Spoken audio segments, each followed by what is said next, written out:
ஓம் நமச்சிவாய. திருச்சிற்றம்பலம். சிவாய நமக, சிவசிவாய நமக. நல்லதே நடக்கட்டும். எல்லாம் இறைவனுடைய அருள். யார் யாருக்கு என்ன தேவை என்பது அப்பாவுக்கு தெரியும். அதை அவர்களுக்கு கண்டிப்பாக கொடுப்பார். இங்கே தேவையானது பொறுமையும் நம்பிக்கையும் தான். பொறுமையோடு காத்திருந்தால் அவர் அருள்மழை நிச்சயம் உங்கள் மீது பொழியும். அது நாம் எதிர்பார்த்ததற்கு மேலாகவே இருக்கும். நாம் செய்யும் காரியங்களின் பலனையே நாம் திரும்ப அடைகின்றோம். நல்லதாக இருக்கட்டும், அது கெட்டதாகவும் இருக்கட்டும். நல்லதும் கெட்டதும் நம் செயல்கள் மூலமே நமக்கு விளைகின்றது. முன் செய்த பாவ புண்ணிய பலன்களை நாம் இன்று அனுபவிக்கின்றோம். கலங்கக்கூடாது.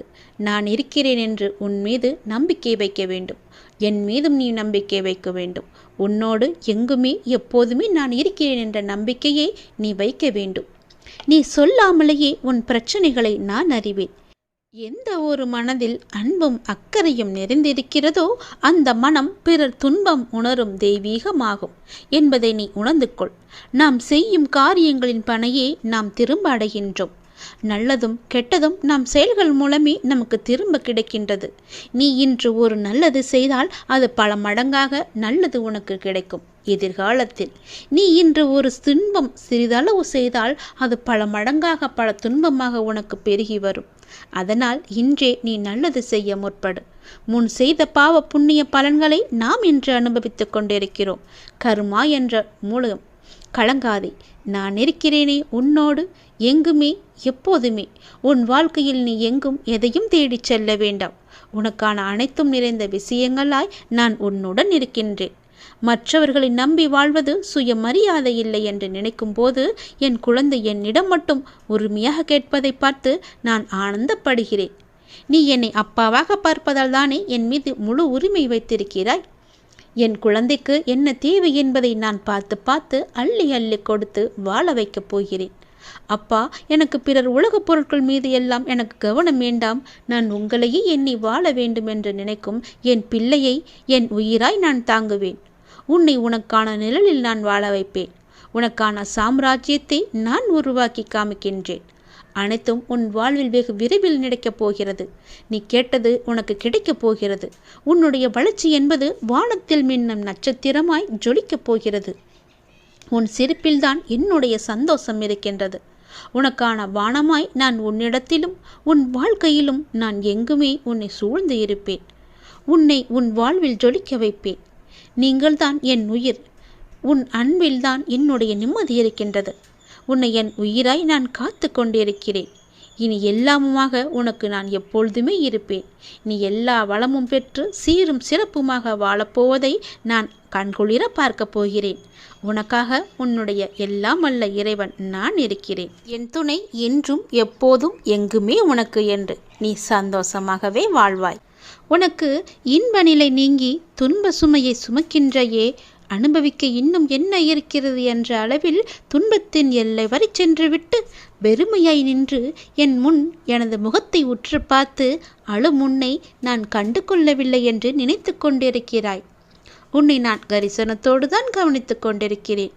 ஒவ்வொரு முறையும் உன்னை தைரியப்படுத்தி கொண்டு வருகிறேன் என்பதை நீ நினைவுபடுத்திக்கொள். இன்னும் நீ கடந்து போக வேண்டிய தூரம் நிறையவே இருக்கிறது. அதுவரை எல்லையற்ற பொறுமையோடு தீவிர நம்பிக்கையோடு உனது சுமையின் கணம் தெரியாமல் இருப்பதற்காக என்னுடைய நாமத்தை நீ உச்சரித்தபடி இருக்க வேண்டும். எனது சத்தத்தை உணர்வுள்ள நீ கவனித்து கேட்டு அதன்படி நடந்து கொள். அப்போது உனக்கு ஆறுதல் கிடைக்கும், மன நிம்மதி கிடைக்கும். எதற்காகவும் கவலைப்படக்கூடாது. நான் உன் கூடவே இருக்கிறேன். எது வந்தாலும் நான் உனக்கு அருள் செய்ய காத்து கொண்டிருக்கிறேன். நீ விழிப்புணர்வுடன் இரு, விழித்துக்கொள். எல்லாமே உனக்கு நல்லதாகவே நடக்கப் போகிறது. நீயே என் துணை, நீயே என் காவல், நீயே என் வழிகாட்டி, நீயே என் குறிக்கோள், நீயே என் அப்பா, நண்பன் என எல்லாமே நீதான் அப்பா என்னை அழைத்து வந்தாய் உன் வீட்டிற்கு, உன் இடத்தில். அப்படி இருக்கும்போது உனக்கான நல்லதை செய்ய நான் தவற மாட்டேன். எனது உறுதிமொழி இது. எனது உறுதி ஒருபோதும் பொய்யாக இருக்க முடியாது. அது தாமதமாகும், ஆனால் அது தப்பாமல் உனக்கு கிடைக்கும். நம்பிக்கையோடு இரு. நீங்கள் நடந்து செல்லும் பாதை அவ்வளவு எளிதானது அல்ல, மிகவுமே கடினமானது. ஏகப்பட்ட சோதனைகள் உங்களை தாக்கலாம். ஆனாலும் என்ன, ஒன்றை மட்டும் நீ நினைவில் கொள், உங்களுடைய குரு நான் உங்களை இருக்க பற்றி இருக்கிறேன். உன்னுடைய கடவுள் உன்னை இருக்க பிடித்திருக்கிறேன். நீங்கள் செல்லும் பாதையில் இடர்பாடுகளை எல்லாம் கலந்து உங்களின் இலக்கை வெற்றிகரமாக கடக்க நான் துணை புரிவேன். நீங்கள் முழுமையாக நம்பும் நான் உனக்கு எல்லாவற்றையுமே செய்ய காத்து கொண்டிருக்கிறேன். இனி உன்னுடைய வீட்டில் நீ கேட்டபடியே எல்லாமே நடக்கப் போகிறது. உன் வீட்டில் மங்களகரமான நிகழ்வுகள் எல்லாம் நடைபெறப் போகிறது. நீ அதற்கான முயற்சியை செய். உன்னுடன் இந்த இறைவன் கடவுள் நான் இருந்து உனக்கு நடக்க வேண்டிய எல்லாவற்றையுமே உனக்கு செய்கிறேன். உன் குடும்பத்துடன் நீ ஆனந்தமாக இருப்பதை பார்ப்பதற்காகவே நான் தவித்து கொண்டிருக்கிறேன். இயல முடியாத துன்பத்தில், துயரத்தில், பிரச்சனையில் தவிக்கும் போது உன்னை பக்குவமாக அழைத்து அதிலிருந்து உன்னை விடுவித்தது யார் என்று நினைத்து கொண்டிருக்கிறாய்? நீ முழுமையாக நம்பும் கடவுள் நான் தானே, இறைவன் தானே. அப்படி இருக்கும்போது என் மீது உனக்கு நம்பிக்கை இல்லாமல் எப்படி போகும்? நிச்சயம் உன்னுடைய நம்பிக்கையை நான் வீணடிக்க மாட்டேன். எல்லா ஆபத்திலிருந்து நான் உன்னை காப்பாற்றியிருக்கிறேன், இனியும் காப்பாற்றுவேன். இனி எல்லாமே உனக்கு நல்லதாக மட்டுமே நடக்கும்படி நான் செய்கிறேன். நீ இப்பொழுதே விழித்துக்கொள், விழிப்புணர்வுடையது. உனக்கான மகிழ்ச்சி நிலைத்து இருக்கப் போகிறது. உன்னுடைய மகிழ்ச்சியை தக்க வைத்து கொள்ள இப்போதே சுதாரித்துக்கொள். உரசாமல் வைரத்தை பட்டத்திட்ட முடியாது, நெருப்பிலிடாமல் தங்கத்தை தூய்மைப்படுத்த முடியாது. அதுபோலத்தான் நல்லவர்கள் சோதனைக்கு உள்ளாவார்கள், ஆனால் வீழ்ந்து விட மாட்டார்கள். சோதனை என்பது அவர்களை துன்புறுத்தும் விதமாக இருக்காது, மேலோட்டமாகவே அழைத்துச் செல்லத்தான் உனக்கு துணையாக உன் பக்கத்தில் நான் இருக்கிறேனே, உன்னுடைய அப்பாவாக. முன்னேற்றமே இல்லாமல் இருக்கிறதே என்ற மனோபாவத்தை நீ விட்டொழி.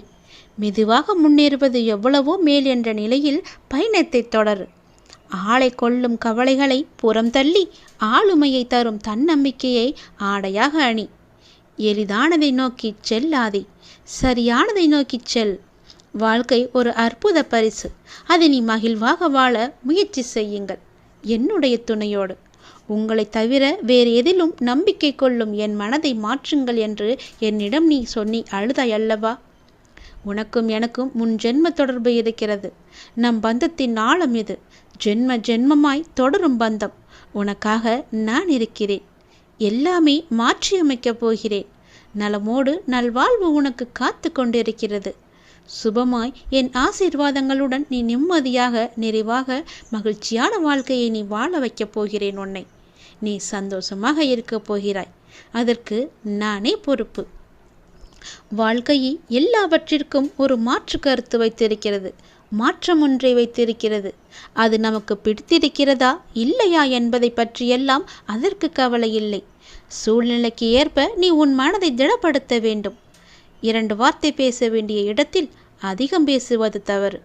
ஆலோசனை கூறும்போது உன் கருத்தை பிறரிடம் கூறி சொல்வது தவறு. அதுபோல் நேர்மையாக பயணித்து தோற்பதும், முடிந்தவரை போராடிய பின் தோற்பதும் வெற்றி பெற்றதற்கு சமம் என்று அர்த்தம் கொண்டு மீண்டும் மீண்டும் நீ முயற்சி செய். உனக்கு வேண்டியதை பிறரிடம் இருந்து எதிர்பார்த்தால் அது எப்போதும் கிடைக்காது. உனக்கு வேண்டியதை நீதான் முயற்சி செய்து அடைய வேண்டும். வெற்றியா தோல்வியா என்பதல்ல வாதம். ஆடுகளத்தில் இருக்கிறாயா என்பதை மட்டும் நீ அடிக்கடி உறுதிப்படுத்திக்கொள். உயிரை தொங்கும் மாங்காய்க்காக கல்லுயர்த்தும் சிறுவனை நீ கவனித்துப்பார். எரியும் கற்கள் தோல்வியை தழுவுகின்றனவே என்று கைவிட்டு போவதில்லை. கடைசியில் ஒரு காயாவது அவன் கையில் விழும் வரை அதுவரை களைப்படைய மாட்டான். அவன் மனமும் அப்படித்தான், அவனுடைய கரமும் அப்படித்தான். அதுபோல உன் தோல்விகளையே கற்களாக்கி கவனம் சிதறாமல் வெற்றி கனியை குறிப்பார்த்து எறிய கற்றுக்கொள். எத்தனை முறை கல் எறியப்பட்டுகிறது என்பதல்ல கணக்கு, கனி கைவசம் வருகிறதா என்பதில்தான் உன்னுடைய கவனம் இருக்க வேண்டும். வெற்றியை கொண்டாட எவராலும் இயலும். தோல்வியை ஏற்று துவளாது இருக்க ஒரு சிலரால் மட்டுமே முடியும். அந்த ஒரு சிலரில் நீயும் ஒருவனாக இருந்தால் வெற்றி கோப்பையை நீ விரைவாகவே பெற்றுவிடலாம். அது உன் கையிலே கிடைத்துவிடும். வெற்றி முழக்கம் உன் வீட்டு கதவை தட்டும். நான் இருக்கிறேன் உனக்கு, எப்போதுமே உன் கூடவே இருப்பேன். நீ நிச்சயம் முன்னேறுவாய். உன் மனதில் எதிர்காலத்தை பற்றிய பயம் என்றாயிருந்தால் அதை தூக்கி எறிந்துவிடு. எனக்காக என்னுடைய அப்பா, என்னுடைய இறைவன், என்னுடைய குரு எனக்காக இருக்கிறார் என்ற நம்பிக்கையோடு இரு. எல்லாவற்றையுமே தூக்கி எறிந்துவிடு. உன்னோடு நான் இருக்கிறேன். பக்க பலமாக, உற்ற துணையாக, உற்ற தோழனாக, நல்ல நண்பனாக, உனக்கு உறவினராக, உற்றாராக எல்லாமாக நான் இருக்கிறேன். பிறகு எதற்காக நீ கலங்க வேண்டும்? எல்லாமே உன்னை தேடி வரும்படி நான் செய்கிறேன். எல்லா பொறுப்பு நானே எடுத்துக்கொள்கிறேன். நீ நன்றாகவே இருப்பாய். உன்னுடைய வாழ்க்கையில் நீ எப்படி எதிர்காலத்தில் முன்னேறப் போகிறோம் என்ற கவலையோடு, மனதில் குழப்பத்தோடு எப்போதுமே இருந்து கொண்டிருக்கிறாய். அது உனக்கு தேவையே இல்லாத விஷயம். நீ கவலையே படாதே. விரைவில் உனக்கான மாறுதல்கள் எல்லாம் ஏற்பட போகிறது. அந்த மாறுதல்கள் எப்படி இருக்கும் என்று நீ பயப்படாதே. அது நன்றாகவே இருக்கும். உன் எதிர்கால வாழ்க்கைக்கு ஏற்ற மாறுதல்களாக இருக்கும். நல்ல மாறுதல்களாக இருக்கும். அந்த மாறுதல்கள் ஏற்பட போகிறது. விரைவாகவே உன் வாழ்வில் அனைத்து மங்களங்களுமே உண்டாகப் போகிறது. உன் முன்ஜென்ம தொடர்பு ஒன்று உன்னை தேடி வரப்போகிறது. எப்போதோ உள்ள தொடர்பு உன்னை தேடி வந்து கொண்டிருக்கிறது. உனக்கும் அதற்கும் முன்ஜென்ம தொடர்பு ஒன்று எப்பொழுதும் இருந்து கொண்டே இருக்கிறது. அது உன்னை தேடி வந்து கொண்டிருக்கிறது. நீ நினைத்தது நடக்கவில்லையா? நான் தான் காரணம். உனக்கு எது நல்லதோ அதை மட்டும்தான் நான் நடத்துவேன். நீ கோபத்தில் புலம்பினாலும் அதற்கெல்லாம் நான் கவலைப்பட மாட்டேன். கோபத்தில் நீ என்னை திட்டினால் கூட நான் அதை பெரிதாக எடுத்துக்கொள்ள மாட்டேன். உன்னை திட்டும் உரிமை எனக்கு இருக்கும்போது நீ என்னை திட்டும் உரிமை உனக்கு கிடைக்காதா? நிச்சயம் உண்டு. உனக்கென்று படைக்கப்பட்ட ஒன்று உன்னை வந்து சேரும் நாள் வெகு தொலைவில் இல்லை. நீ தவமாய் வேண்டி நின்ற உன் வேண்டுதல் நிறைவேறப் போகிறது. நீ சிந்திய கண்ணீர் இனி ஆனந்த கண்ணீராக மாறும். உன் பொறுமையும் நம்பிக்கையும் இனி வீண் போகாது. செல்வமே, நீ மகிழ்ச்சியுடன் வாழப்போகிறாய்.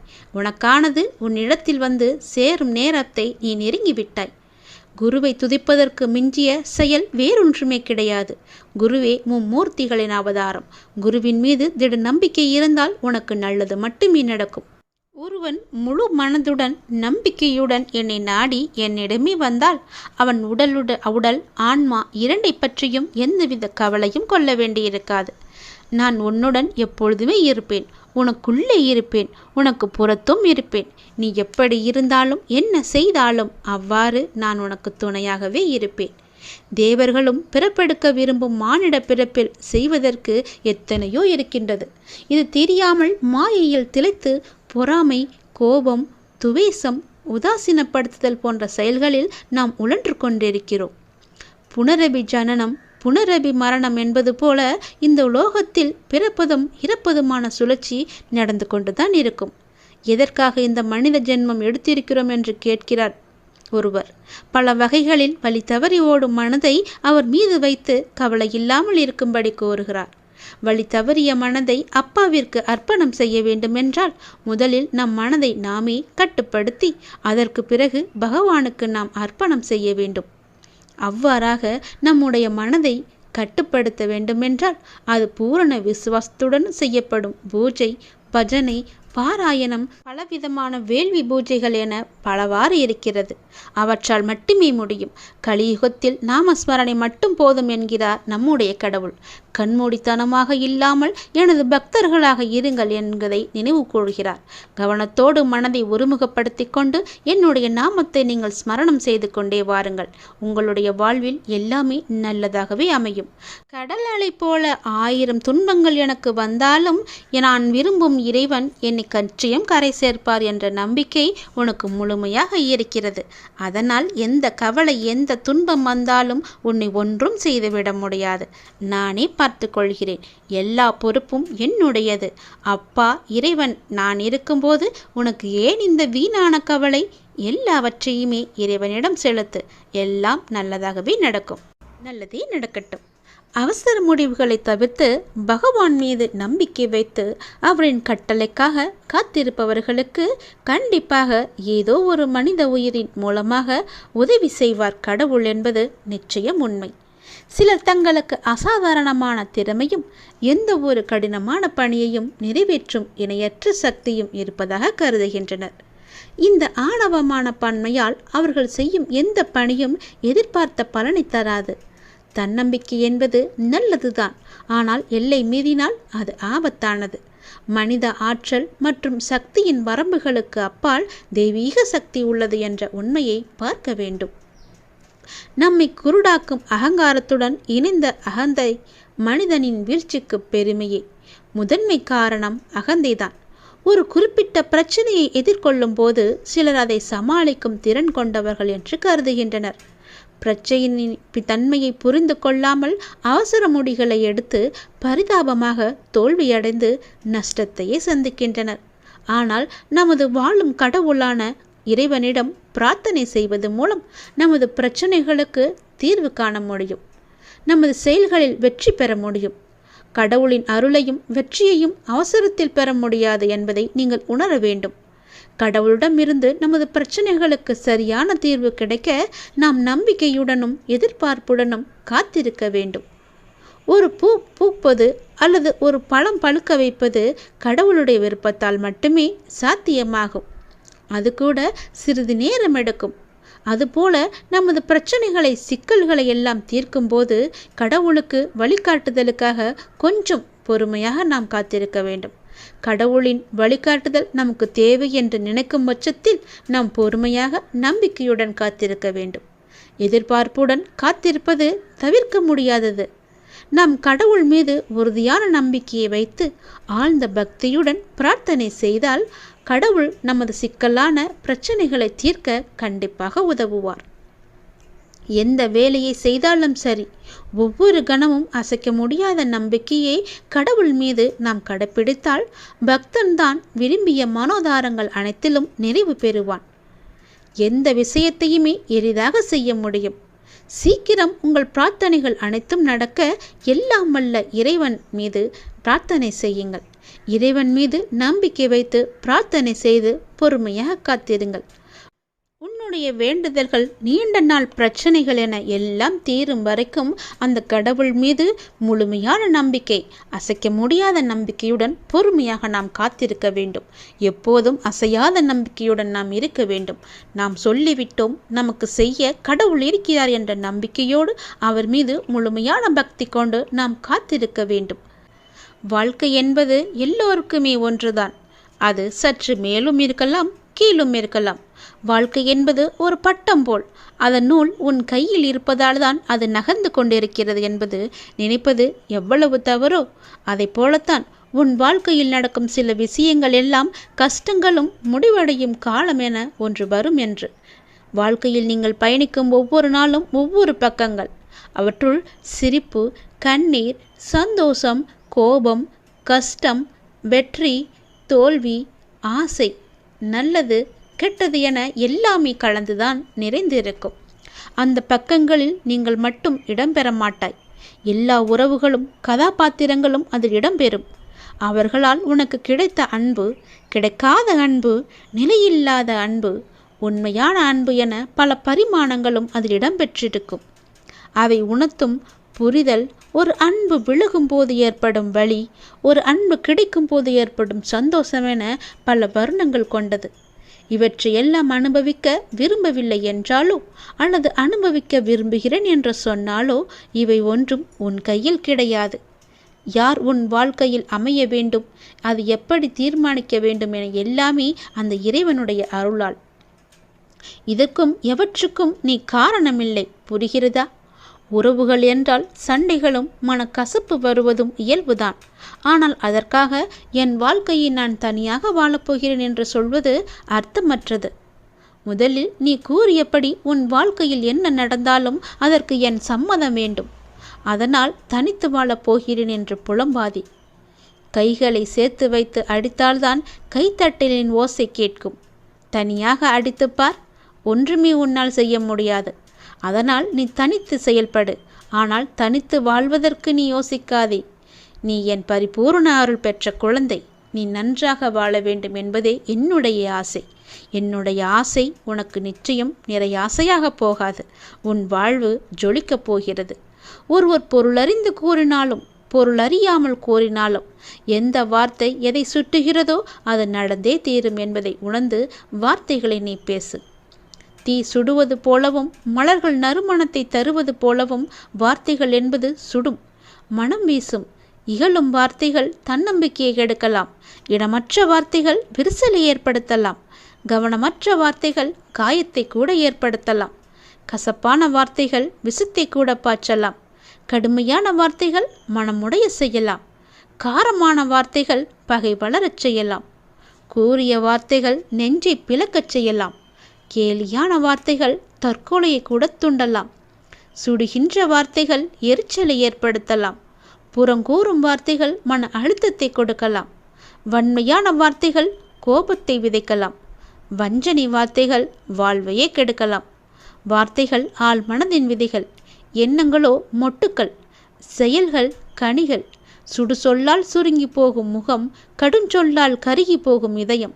இப்படி நிறையவே சொல்லி கொண்டே போகலாம். அதனால் எது செய்தாலும் எது சொன்னாலும் எப்பொழுதுமே சிவசிவ என்ற மந்திரத்தை சொல்லிவிட்டு சிவசிவ என்ற நாமத்தை உன் மனதில் பதிய வைத்து கொண்டு நல்லது மட்டுமே பேசு, நல்லதை மட்டுமே செய். யாருக்கும் எந்த கெடுதலும் வராது. உனக்கும் எந்த கெடுதலும் நேர உன் அப்பா நான் அனுமதிக்க மாட்டேன். எல்லாமே உனக்காக மட்டுமே நான் செய்து கொண்டிருக்கிறேன்.